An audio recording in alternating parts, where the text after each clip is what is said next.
ಎಲ್ಲರಿಗೂ ನಮಸ್ಕಾರ. ಈಗ ತಾವು ಹೇಳ್ದಂಗೆ ಬೆಳಗಾವಿ ಜಿಲ್ಲೆಯಲ್ಲಿ ಪ್ರತಿ ಸಲ ಸಹಕಾರ ಚುನಾವಣೆ ರಾಜಕೀಯ ಹೊರತುಪಡಿಸಿ ನಾವು ಚುನಾವಣೆ ಮಾಡ್ತಿದ್ದೀವಿ. ಆದರೆ ಹುಕ್ಕೇರಿ ವಿದ್ಯುತ್ ಸಹಕಾರಿ ಚುನಾವಣೆ ಅಂದರೆ ಏನು ಹುಕ್ಕೇರಿ ತಾಲೂಕಿನಿಗೆ ಒಂದು ಮಹಾಭಾರತ ಥರ ಯುದ್ಧ ನಡೆದಿದೆ.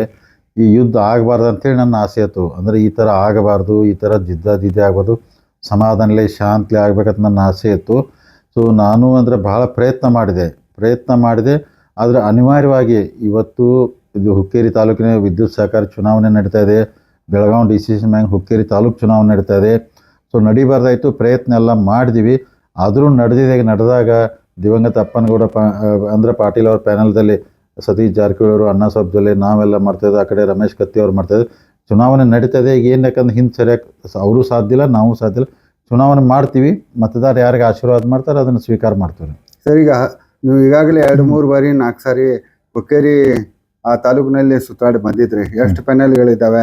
ಅದರಲ್ಲಿ ನಿಮ್ಮ ಆ ಪ್ಯಾನೆಲ್ ಗೆಲ್ಲುವಂಥದ್ದು ಎಷ್ಟು ಸೀಟ್ಗಳನ್ನು ಗೆಲ್ಬಹುದು ಅಂತ ಏನು ಲೆಕ್ಕಾಚಾರ ಅಂತ ನೋಡ್ರಿ. ಈಗ ಒಟ್ಟು 2 ಪ್ಯಾನೆಲ್ ಅದಾವೆ. ಒಂದು ನಮ್ದು ಅಪ್ಪನಗೌಡ ಅವ್ರ ಪಾಟೀಲ್ ಪ್ಯಾನಲ್ಲು, ಇನ್ನೊಂದು ಆ ಕಡೆ ಹುಕ್ಕೇರಿ ಸ್ವಾಭಿಮಾನ ಅಂತೇಳಿ ಪ್ಯಾನಲ್ ಮಾಡ್ಕೊಂಡರು.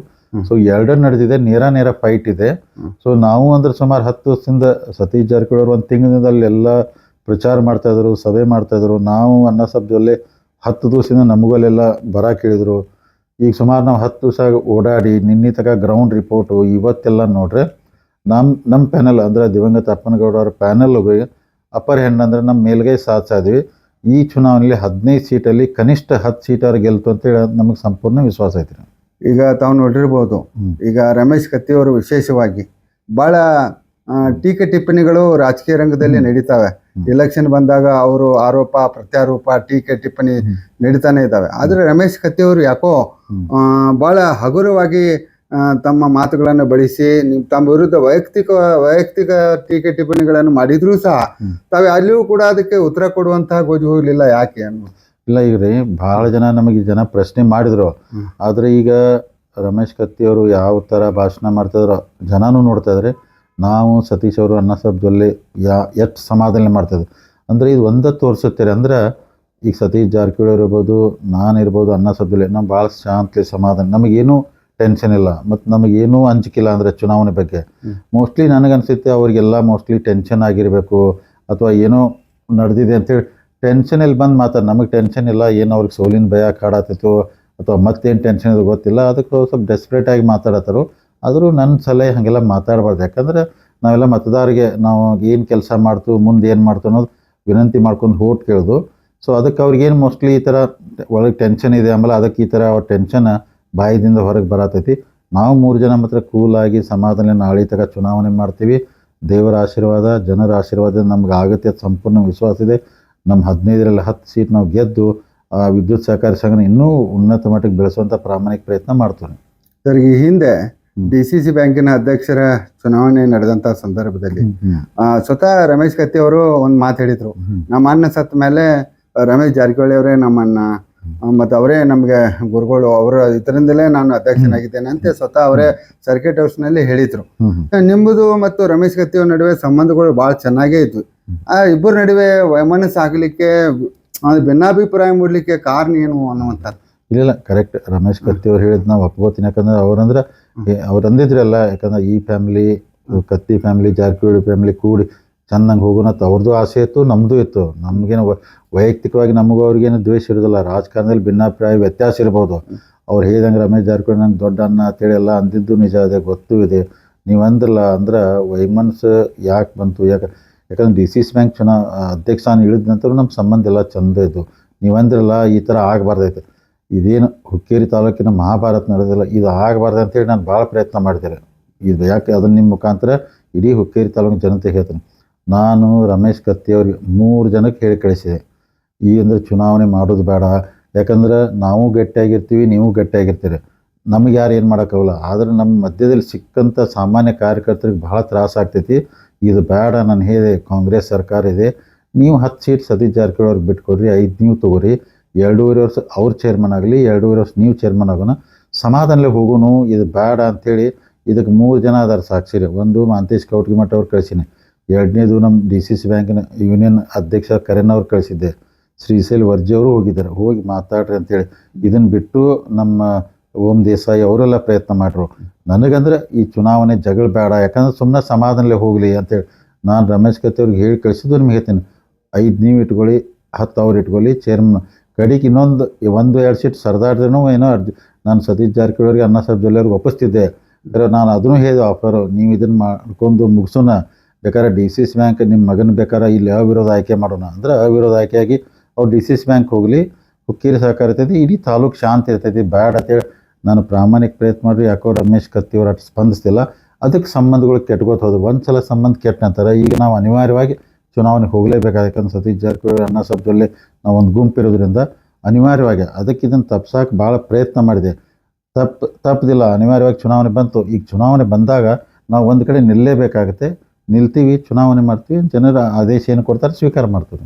ಸರ್, ಈಗ ಇನ್ನೊಂದು ರಮೇಶ್ ಕತ್ತಿ ಅವರು ಮತ್ತು ಅವ್ರ ಬೆಂಬಲಿಗರು ಇನ್ನೊಂದು ತಮ್ಮ ಮೇಲೆ ಆರೋಪ ಮಾಡ್ತಾ ಇದ್ದಾರೆ. ಏನಂತಂದ್ರೆ ಇಷ್ಟು ಸೊಸೈಟಿ ಇಲೆಕ್ಷನ್ದಾಗ ಅವರು ಮುಂದಿನ ಪ್ಲಾನ್ ಇದೆ, ಅವ್ರು ಈಗ ಸೊಸೈಟಿ ಇಲೆಕ್ಷನ್ ಮಾಡಿ ಮುಂದಿನ ದಿನಗಳಲ್ಲಿ ರಮೇಶ್ ಜಾರಕಿಹೊಳಿ ಅವರ ಮಗನನ್ನು ಅಥವಾ ಸತೀಶ್ ಜಾರಕಿಹೊಳಿ ಅವರ ಮಗನನ್ನು ಯಾರನ್ನ ಒಬ್ಬ ಅವರ ಮನೆತನದ ಕುಡಿಯನ್ನ ಅಲ್ಲಿ ನಿಲ್ಲಿಸ್ಲಿಕ್ಕೆ, ವಿಧಾನಸಭೆಗೆ ನಿಲ್ಲಿಸ್ಲಿಕ್ಕೆ ಅವ್ರು ಈಗಿನಿಂದಲೇ ಪ್ಲಾನ್ ಮಾಡ್ತಾ ಇದ್ದಾರೆ ಅನ್ನುವಂಥ ಆರೋಪವನ್ನ ಅವರು ಪ್ರತಿ ಊರಲ್ಲಿ ಹೋದಾಗ ಭಾಷಣದಲ್ಲಿ ಆ ಆರೋಪಗಳನ್ನು ಮಾಡ್ತಾ ಇದ್ದಾರೆ.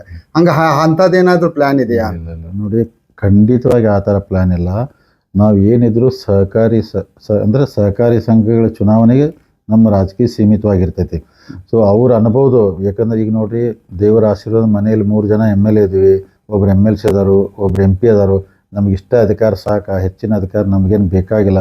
ನಾವು ಹುಕ್ಕೇರಿ ತಾಲೂಕು ಹೋಗಿ ನಮ್ಮವ್ರನ್ನ MLA ಮಾಡುವಂಥ ನಮಗೇನು ಅಂಥ ಪರಿಸ್ಥಿತಿನೂ ಬಂದಿಲ್ಲ, ಬರೋದು ಬೇಡ. ಮತ್ತು ನಮಗೆ ಯಾಕೆ ಮಾಡೋದು? ಯಾಕಂದ್ರೆ ಅಲ್ಲಿ ಯಾರು ಈಗ ನೋಡ್ರಿ, ಅಲ್ಲಿ BJP MLA ನಿಖಿಲ್ ಕತ್ತಿ ಅವ್ರದಾರೆ, ನಾವು ಅವ್ರ ವಿರುದ್ಧ ಯಾಕೆ ಮಾಡೋಕೆ ಹೋಗ್ತಾವೆ? ಅವರು BJP ಅವರು, ನಾವು BJP ಅವರು.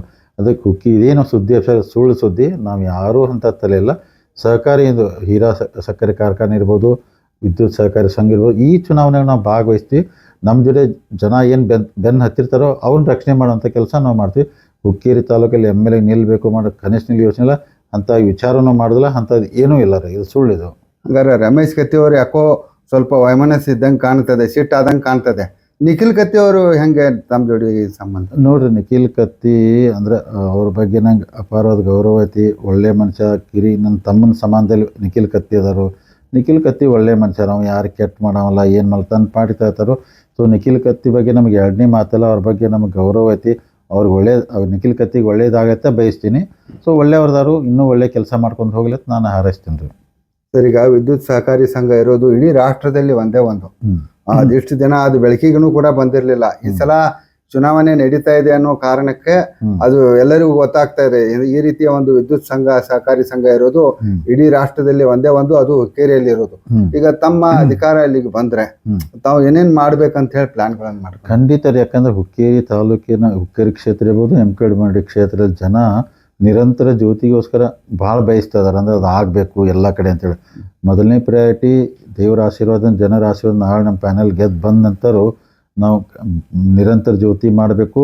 ಮತ್ತು ಇನ್ನೊಂದು ಸಣ್ಣ ವಿಷಯಕ್ಕೆ ಎಲ್ಲರೂ ಅಂದರೆ ಡೈರೆಕ್ಟರ್ ಮನೆಗೆ, ಚೇರ್ಮನ್ ಮನೆಗೆ ಹೋಗಿ ರೈತ ನಿಲ್ಲಬಾರ್ದು. ವಿದ್ಯುತ್ ಸಹಕಾರಿ ಸಂಘದ ಚುನಾವಣೆ ಆಫೀಸ್ ಇರ್ತೈತಿ, ಅಲ್ಲಿ ಆಫೀಸ್ಗೆ ಹೋಗ್ಬೇಕು, ತಮ್ಮ ಅರ್ಜಿ ಕೊಡಬೇಕು, ಕೆಲಸ ಮಾಡಬೇಕು. ಅಂದರೆ ಜನಸಾಮಾನ್ಯರಿಗೆ, ರೈತರಿಗೆ ಯಾವುದೂ ತೊಂದರೆ ಆಗದಂಗೆ ಅಲ್ಲಿ ಕೆಲಸ ಮಾಡ್ತೀವಿ. ಅಲ್ಲಿ ಹೋಗಿಸಿ ನಾಳೆ ಬಾ ನಾಡ್ದು ಬಾ ಅಂತ ಇನ್ನೂ ಈ ವ್ಯವಸ್ಥೆನೇ ಇರಬಾರ್ದು. ಆ ಥರ ನಾವು ನಿರಂತರ ಜ್ಯೋತಿ ಮೊದಲನೇ ಪ್ರಯಾರಿಟಿ. ಇನ್ನೂ ಭಾಳ ಅನೇಕ ಯೋಜನೆ ಅದಾವೆ. ಸರ್ಕಾರ ಸತೀಶ್ ಜಾರಕಿಹೊಳಿ ಅವ್ರಿಂದ ಇನ್ನೂ ಸ್ಕೀಮ್ಗಳು ತರ್ತೀವಿ, ರೈತರಿಗೆ ಒಳ್ಳೇದು ಮಾಡ್ತೀವಿ, ಯಾರಿಗೆ ತೊಂದರೆ ಕೊಡಕ್ಕೆ ಹೋಗೋದಿಲ್ಲ ಆ ಸೊಸೈಟಿಯಿಂದ. ಸರ್, ಈಗ ಭಾಳಷ್ಟು ಜನ ಲಿಂಗಾಯತ್ ನಾಯಕರು, ನೀವು ಲಿಂಗಾಯತ್ ನಾಯಕರನ್ನು ತಾವು ಬೆಳೆಸಿದ್ರ, ನೀವಾಗಿರ್ಲಿ, ಸತೀಶ್ ಜಾರಕಿಹೊಳಿ ಅವರಾಗಿರ್ಲಿ, ರಮೇಶ್ ಜಾರಕಿಹೊಳಿ ಅವರಾಗಿರ್ಲಿ, ಭಾಳಷ್ಟು ಜನ ಲಿಂಗಾಯತ್ ನಾಯಕರು ನಿಮ್ಮ ಗರಡಿಯಲ್ಲಿ ಪಳಗಿ ಬೆಳೆದಿದ್ದಾರೆ. ಆದರೂ ಕೂಡ ಪ್ರತಿಯೊಂದು ಎಲೆಕ್ಷನ್ ಬಂದಾಗ ತಾವು ಲಿಂಗಾಯತ್ ವಿರೋಧಿಗಳು ಅನ್ನುವಂಥದ್ದು, ಅದು ಯಾವುದೇ ಎಲೆಕ್ಷನ್ ಇರಲಿ, ಸಹಕಾರಿ ಸಂಘದ ಅಷ್ಟೇ ಅಲ್ಲ, MP ಎಲೆಕ್ಷನ್ ಆಗಿರ್ಬೋದು, MLA ಎಲೆಕ್ಷನ್, ಪ್ರತಿಯೊಂದು ಎಲೆಕ್ಷನ್ದಲ್ಲಿ ತಾವು ಲಿಂಗಾಯತ್ ವಿರೋಧಿಗಳು ಅಂತೇಳಿ ತಮ್ಮ ರಾಜಕೀಯ ವಿರೋಧಿಗಳು ಬಿಂಬಿಸ್ಲಿಕ್ಕೆ ಪ್ರಯತ್ನ ಮಾಡ್ತಾರೆ.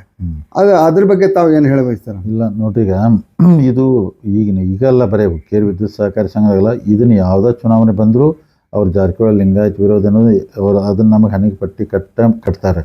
ಅದರ ಸುಳ್ಳಿದ್ರಿ. ಯಾಕಂದ್ರೆ ನಾವು ಹೇಳ್ತಿಲ್ಲ ರೀ, ಬೆಳಗಾವಿ ಜಿಲ್ಲೆಯಲ್ಲಿ ಬೇಕಾದ್ರೆ ಅವರೆಲ್ಲ ಚರ್ಚೆಗೆ ಬರಲಿ, ನಾವು ಎಷ್ಟು ಲಿಂಗಾಯತ ಸಮಾಜಕ್ಕೆ ಅಧಿಕಾರ ಕೊಟ್ಟಿದ್ವಿ, ಎಷ್ಟು ಮಂದಿ ಲಿಂಗಾಯತನ ಬೆಳೆಸಿದ್ವಿ ಅಂತೇಳಿ ನಾವು ಹೇಳ್ತೀವಿ. ಅವ್ರು ಸುಮ್ಮನೆ ಏನಾಗ್ತಿದ್ರು, ಮುಗ್ಧ ಜನ ಇರ್ತಾರೋ, ಇವ್ರು ಬಂದರೆ ಲಿಂಗಾಯತರಿಗೆ ತೊಂದರೆ ಕೊಡ್ತಾ ಇರ್ತಾರೆ, ಅದೊಂದು ಕಾರ್ಡ್ ಪ್ಲೇ ಮಾಡಿಬಿಡ್ತಾರೆ, ಜನಕ್ಕೆ ಗೊತ್ತಾಗಲ್ಲ, ನಂಬ್ತಾರೆ. ಇವರೆಲ್ಲ ಲಿಂಗಾಯತ ಸಮಾಜ ಹೆಸರು ಹೇಳ್ಕೊಂಡು ಇವರೆಲ್ಲ ಅಧಿಕಾರ ಅನುಭವಿಸ್ತಾರೆ. ಸಮಾಜಕ್ಕೆ ಏನೂ ಮಾಡೋದಿಲ್ಲ, ಜನಕ್ಕೆ ಏನೂ ಮಾಡೋದಿಲ್ಲ. ಅದಕ್ಕೆ ದಯಮಾಡಿ ಮಹಾಜನತೆ ಇನ್ನಾರು ನಾವು ಯಾವತ್ತೂ ಲಿಂಗಾಯತ ವಿರೋಧಿಲ್ಲ, ಮತ್ತು ಯಾವ ಸಮಾಜ ವಿರೋಧಿಗಳು ನಾವು ಎಲ್ಲರನ್ನೂ ಕರ್ಕೊಂಡು ಹೋಗಿ ಎಲ್ಲರೂ ಒಂದಾಗಿ ಒಕ್ಕಟ್ಟಾಗಿ ಚೆಂದಂಗೆ ಇರ್ಬೇಕಂತ ಬಯಸೋರು. ಈ ಲಿಂಗಾಯತ ವಿರೋಧಿ ಅಂತಲ್ಲ, ಇದೆಲ್ಲ ಸುಳ್ರಿ. ಅವ್ರು ರಾಜಕೀಯ ಲಾಭಕ್ಕಾಗಿ ಇದನ್ನ ಹೆಸರು ಬೆಳೆಸ್ಕೋತಾರೆ. ಸರ್, ಈಗ ಯಮಕನಮಡಿ ಕ್ಷೇತ್ರವು ಕೂಡ ಹುಕ್ಕೇರಿ ತಾಲೂಕಿನಲ್ಲಿದೆ.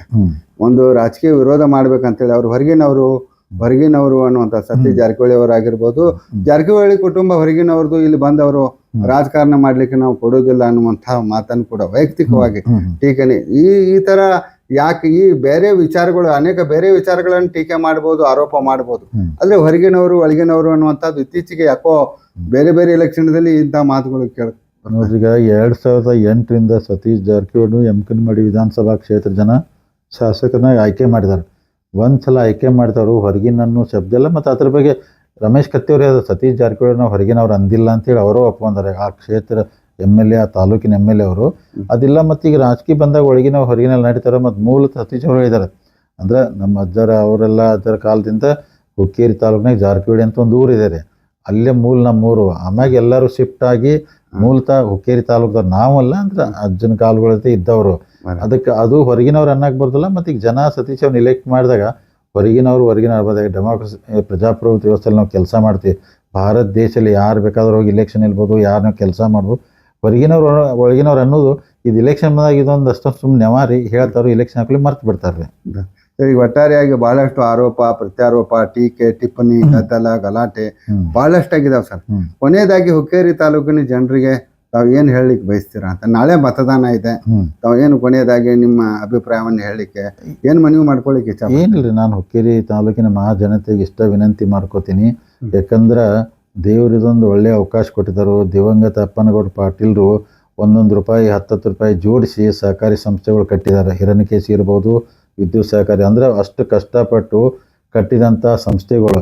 ನೀವು ಹಿರಣ್ಯಕೇಶಿ ಕಾರ್ಖಾನೆ ನೋಡಿದ್ರೆ ಇವತ್ತು ಯಾವ ಪರಿಸ್ಥಿತಿಗೆ ಬಂದೈತಿ. ಆಮೇಲೆ ವಿದ್ಯುತ್ ಸಹಕಾರದೂ ಅಷ್ಟು ಸರಿಯಾಗಿ ನಡೆದಿಲ್ಲ. ಅವರು ಮಹಾನ್ ವ್ಯಕ್ತಿಗಳು ಕಟ್ಟಿದಂಥ ಸಂಸ್ಥೆನ ಎಲ್ಲರೂ ಜನರ ಆಶೀರ್ವಾದ, ದೇವರ ಆಶೀರ್ವಾದ, ನಾಳೆ ಪ್ಯಾನಲ್ ನಮ್ದು ಗೆದ್ದು ಬಂದ ನಂತರ ಖಂಡಿತವಾಗಿ ಇನ್ನೂ ಉನ್ನತ ಮಟ್ಟಕ್ಕೆ ಬೆಳೆಸಿ ಹುಕ್ಕೇರಿ ತಾಲೂಕಿನ ಮಹಾಜನತೆಗೆ ಯಮಕನಮಡಿ ಕ್ಷೇತ್ರ ಇರ್ಬೋದು ಅಥವಾ ಹುಕ್ಕೇರಿ ಇರ್ಬೋದು, ಯಾರಿಗೂ ತೊಂದರೆ ಆಗ್ದಂಗೆ ಇನ್ನೂ ಅವ್ರು ಹೌದಪ್ಪ ಇದು ಒಳ್ಳೆ ಪ್ಯಾನಲ್ ಬಂತೆ ಅಂತೇಳಿ ಅವ್ರು ನಮ್ಮ ಪ್ಯಾನಲ್ನು ನಮ್ಮನ್ನು ನೆನೆಸುವಂಗೆ ಅವ್ರು ಕೆಲಸ ಮಾಡ್ತೀವಿ ನಾವು.